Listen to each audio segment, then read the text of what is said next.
Well, hi there, friends. 6 a.m. on this Thursday morning. Thanks for joining us on Up with KREM. I'm Channing Curtis. And I'm Tim Pham. Also, it is February 1st, the start of a brand new month. Man. It's like a fresh start. It is. I love it. All right, meteorologist Thomas Patrick joining us now to tell us about this rainy start to the start of the new month. Thomas, good morning. Yeah, good morning. At least it gives us some fresh air. The That's rain right. will. Yeah, That's a good point. Let's put it that way. But it is definitely soaking wet outside for most of the inland Northwest this morning as a storm system is just inching into the Pacific Northwest today. So now that rain has arrived, it's just here to stay all day long. Notice the motion of these showers. It is all straight from south to north. So this is the direction all these rain showers are moving. So if there's more rain to your south, there's more rain on the way, quite simply put. And it's been raining for several hours already in Spokane. Just resumed over Coeur d'Alene, or at least it's just inching into the downtown area. And again, if you just look off to the south, take a trip down Highway 195 or 95, and it's still raining on the Palouse. So I think this is going to be the activity that we track all day long today, all the way through Friday morning. This morning, we learned that police shot and killed a man on Spokane South Hill last night. So this morning, our Nicole Hernandez is joining us live from where that all took place yesterday. So Nicole, what information can you share with us? What happened here? So Channing, right now we're at Sumner and Stevens here on the hill. Basically, there was a shooting last night where police officers killed a man who they say had a gun, and this right here is where it happened. This morning, most of those police officers have left the scene. Investigators are gone at this point. There is still just one Spokane County Sheriff's Office car right behind me here. A little bit of perspective for you as to where we are. Just a block north of us right there is that Cliff Drive overlook. So that's where this happened last night, about a block south from that spot there. Take a look at this video. This is video from last night when police officers were still here investigating. Here's what police say happened last night. They say around 6 o'clock yesterday evening, someone called 911 saying that there was a man with a gun that was threatening to kill them and saying they were going to kill themselves as well. Officers got there within just a few minutes. When they got there, they found that man with a gun. They told him to drop the gun, but instead the man pointed it at officers at least 2 different times. That's when officers decided to shoot at him, and paramedics did have to take him to the hospital, but he ended up dying there from his injuries. In total, 9 officers fired their guns, and now all 9 of them are on administrative leave. My main concern tonight is the safety of those officers, and I'm really thankful that they're okay. We will make staffing arrangements to ensure that there is coverage for patrol in the time that they'll be on administrative leave. Now Spokane County Sheriff's Office is going to be taking over this investigation. In Spokane, Nicole Hernandez, KREM 2 News. Meanwhile, a man is sitting in the Spokane County Jail this morning after holding 2 children hostage during a standoff with police in a North Spokane home yesterday. Here's what happened. Spokane police say a woman called police when telling them that a man was holding her and her 2 young children hostage. Police got to the home and tried to negotiate with the man to release the kids. This lasted for about 4 hours. Things escalated when the man stood in the doorway of the house and used the children as a shield to stop police from arresting him. Police then got into the house and rescued the children, and thankfully neither of the kids were hurt.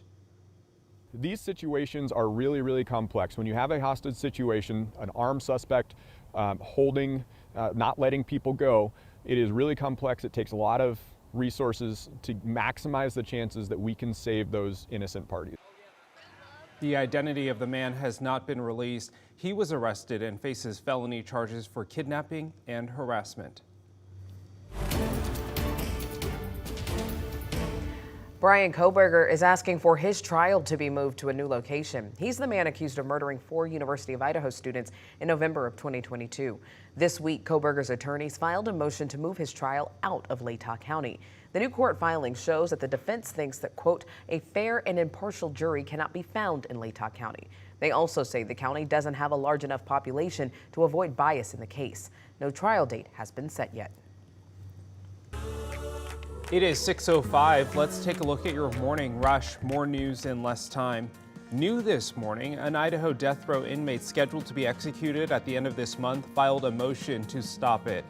Thomas Creechet has been on Idaho's death row for more than 40 years. His attorney argues the state cannot execute him because he still has an ongoing appeal for his conviction. Creech is scheduled to be executed February 28th. Covering North Idaho, an Idaho judge dismissed a suit brought by the state attorney general against the State Board of Education. The lawsuit filed back in June claimed the board violated open meeting laws when they met to discuss the University of Idaho's purchase of the University of Phoenix. An important health alert to pass along to you this morning. Washington State is seeing its first outbreak of the deadly fungus called C. aureus. It's considered an urgent threat by the Centers for Disease Control and Prevention. It can be dangerous for people with underlying conditions, but the good news, it is not generally a problem for healthy people. And that is a look at your morning rush.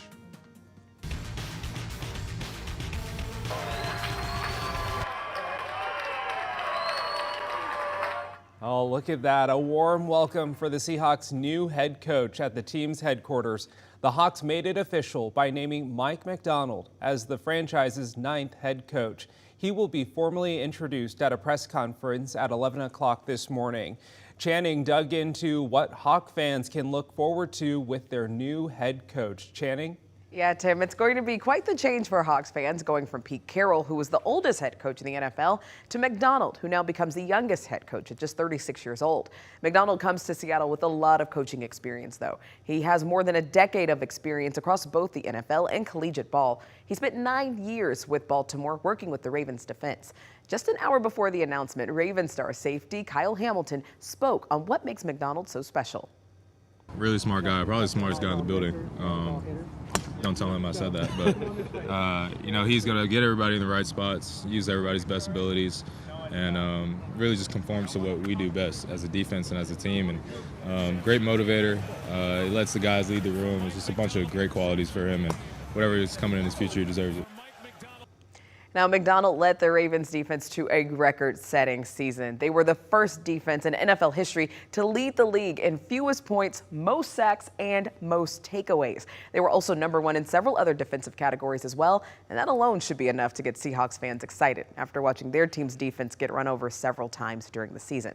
But that's all about to change. Besides that, the Ravens had a 4-0 record when playing against NFC West teams, forcing 9 turnovers in those games.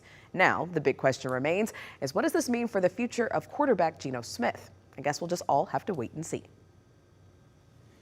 So another check of our weather forecast on this Thursday morning, where it's already raining for most of the inland Northwest, including right here in Spokane. It's been raining for several hours already.